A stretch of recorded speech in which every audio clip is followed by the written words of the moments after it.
दोस्तों, आज हम जो पढ़ेंगे वीसीबी के बारे में। वीसीबी मतलब वैक्यूम सर्किट ब्रेकर, जो कि वैक्यूम सर्किट ब्रेकर हमेशा एसटी लाइन में लगाया जाता है। एसटी लाइन के इनपुट में जो ब्रेकर लगाया जाता है उसे वीसीबी बोलते हैं। वीसीबी हमेशा 33 केवी और 11 केवी के लिए यूज किया जाता है। वीसीबी किस लिए यूज किया जाता है? वीसीबी लाइक अगर अपने ट्रांसफार्मर में कुछ फॉल्ट आ जाए, ट्रिपिंग आ जाए या फिर कोई अन्य प्रकार का कोई फॉल्ट आने पर वो डायरेक्टली वीसीबी को ट्रिपिंग करा देता है। इससे वीसीबी क्या होता है, एक दो सेकंड के अंदर तुरंत ट्रिप हो जाता है। इससे हम किसी भी प्रकार की दुर्घटना से बचा जा सकता है।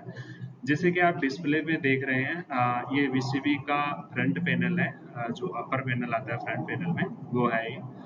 इसके अंदर ये जो आप सामने देख रहे हैं, ये मास्टर रिले है और ये वोल्ट मीटर है और एम्पियर मीटर है। और ये जो है अर्थ fault relay and core current relay है। और ये अगर अलार्म होता है या फिर कोई ट्रिपिंग आता है तो ये डायरेक्टली बजर इसमें बजता है।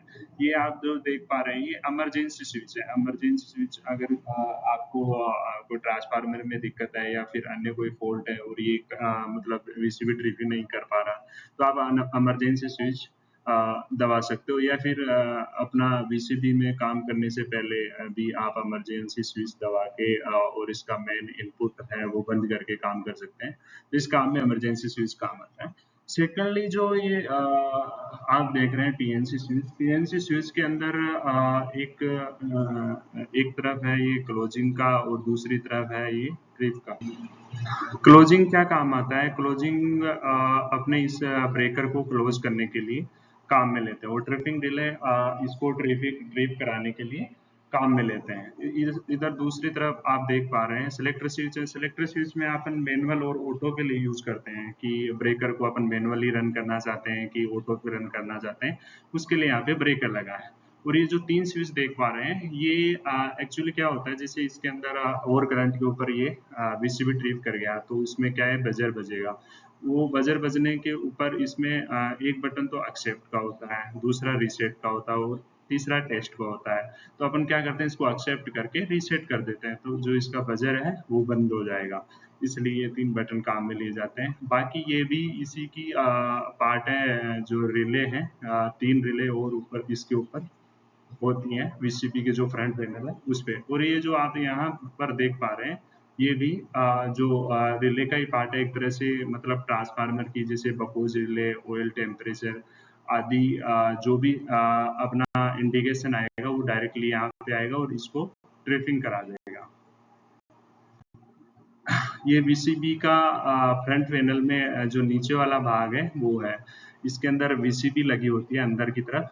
और ये जो 2 स्विच देख पा रहे हैं, 2 स्विच इसलिए हैं कि आप बाहर से हैंडल से आप इसको ऑन और ऑफ करा सकते हैं। इसके अंदर से आप जो इसका हैंडल आता है उसके अंदर से डाल के और फिर आप डायरेक्टली पुश बटन को ऑन करते हैं। इसकी सिचुएशन तब आती है जब आपका टीएनसी स्विच काम ना करे और आप मैनुअली इसको पुश बटन से ऑन करना चाहिए। और इसके सामने जो ये वाला भाग दिख रहा है, ये इसको स्प्रिंग चार्ज करने के लिए यूज में लिया जाता है। स्प्रिंग चार्ज बोले तो अगर मान लीजिए आपका चार्जिंग कोयल चार्जिंग जो स्प्रिंग चार्जिंग है वो काम नहीं किया, चार्जिंग मोटर को सप्लाई नहीं मिली, तो उस ड्यूरेशन में क्या करेंगे कि आप मैनुअली यहाँ से चार्ज करके वो डायरेक्टली आप उस बटन से उसको ऑन कर देंगे।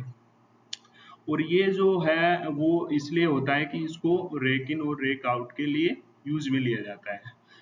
मान लीजिए कि वीसीबी को बाहर निकालना है तो इसमें हैंडल लगा के और ये लोग स्लाइड करके और डायरेक्टली इसको बाहर निकाल लिया जाता है।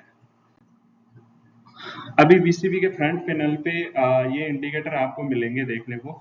जो फर्स्ट इंडिकेटर है एसीबी ऑन का है, मतलब एसीबी अगर ऑन होगी तो उस ड्यूरेशन में रेड इंडिकेटर है वो बजेगा। दूसरा है एसीबी ऑफ का, एसीबी जब बंद होगी तो ये जो है वो इंडिकेशन देगा। सेकेंडली एसीबी ट्रिप, अगर एसीबी ट्रिप होगा तो ये वाला इंडिकेशन होगा। अगर स्प्रिंग चार्ज रहेगी तो ये वाला रहेगा। अब इसका क्या फायदा है, अगर आपकी स्प्रिंग चार्ज नहीं है तो ये वाला ग्लो नहीं करेगा। उस ड्यूरेशन में अपन को पता करेगा कि अपना स्प्रिंग है वो तो चार्ज ही नहीं है। तो अपन चेक करेंगे कि क्यों नहीं है। पता चला कि मोटर खराब है तो अपन मैनुअली उसका ऑन करके चेक कर लेंगे।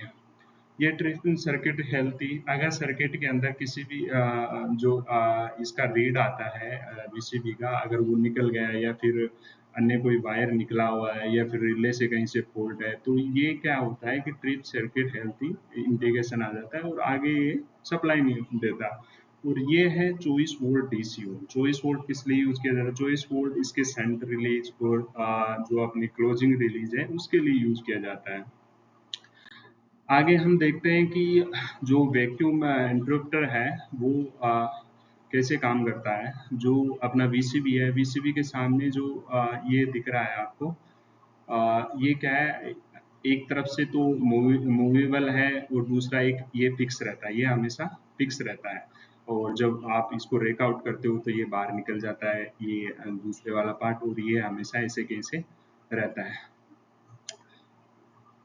और वैक्यूम इंटरप्रेट में ये जो आप देख पा रहे हैं, इसके अंदर फिक्स्ड एंड हो गया और ये जो है वो मूवेबल एंड होता है। इसमें क्या होता है कि जब आपका ब्रेकर लगना होता है तो ये इस तरफ आ जाएगा, और इस तरफ आएगा तो इसमें आर्क पैदा होगी। वो आर्क क्यों नहीं होती? क्योंकि इसमें वैक्यूम होता है और जो फायर है, फायर को लगने के लिए उसमें क्या चाहिए? ऑक्सीजन चाहिए। वो ऑक्सीजन इसको मिलेगी नहीं और ये एजिड रहता है।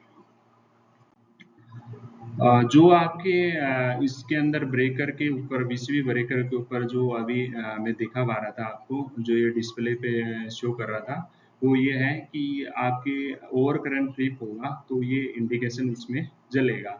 अर्थ फॉल्ट की होगी तो भी यहाँ पे इंडिकेशन आ जाएगा। मास ट्रिप रिले होगी तो उसके लिए होगा इमरजेंसी पुश बटन। बकोज रिले मतलब ट्रांसफार्मर में भी कोई किसी प्रकार का कुछ ट्रिपिंग आया, winding high temperature, oil temperature high alarm, तो वो सब इस पे शो करेगा और अपने इसको जो ब्रेकर है उसको ट्रिपिंग करवाएगा। अब जो ये नेक्स्ट पार्ट देख रहे हैं वो हमने वीसीबी को पूरी तरह से खोल लिया है, और वीसीबी का जो इंटरनल पार्ट है वो आपको हम दिखा पा रहे हैं। जब भी आपको जैसे मैं बोल रहा था अभी, आपको स्प्रिंग चार्ज करना होता है, तो स्प्रिंग चार्ज करने के लिए ये जो आप देख पा रहे हैं इसमें से स्प्रिंग चार्ज होगा। इसमें क्या है, हैंडल लगा दिया जाता है और उसको घुमा के स्प्रिंग चार्ज कर दिया जाता है। और ये जो आपको दिख रहा है ये काउंटर, इसको काउंटर बोलते हैं। इस काउंटर में क्या होता है कि जितनी बार भी वीसीबी ऑन ऑफ होगा उसका एक काउंटर ले लेगा कि भाई 200 बार, 200, 150 टाइम्स ये जो ऑन ऑफ हुआ है उसके लिए काउंटर लगा होता है हमेशा। ठीक है। एक क्या होता है कि चार्जिंग मोटर लगी होती है इसके अंदर, जो आप देख पा रहे हैं ये चार्जिंग मोटर है। चार्जिंग मोटर क्या होता है कि इसकी स्प्रिंग को चार्ज करने के लिए चार्जिंग मोटर लगाया जाता है। ये इसका ऑन पुश बटन हो गया, ये ऑफ का पुश बटन हो गया।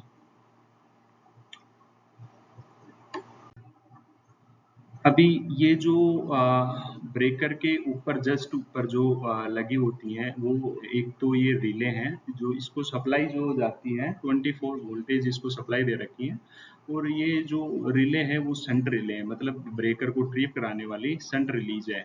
और इसको जो बोलेंगे हम क्लोजिंग रिलीज। क्लोजिंग रिलीज क्या करेगी? ब्रेकर को ऑन कराने के लिए क्लोजिंग रिलीज यूज की जाती है।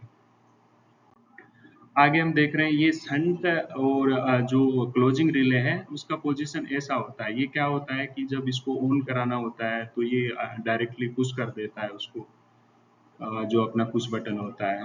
तो इसी प्रकार के दोनों शंट रिलीज और क्लोजिंग रिलीज होती हैं, जैसा कि आप स्क्रीन पे देख पा रहे हैं। सेकेंडली ये आपने जो सामने है वो जो अपनी चार्जिंग स्प्रिंग चार्ज करने वाली मोटर है। इससे क्या होता है कि अपनी स्प्रिंग है वो ऑटो पे चार्ज हो जाती है।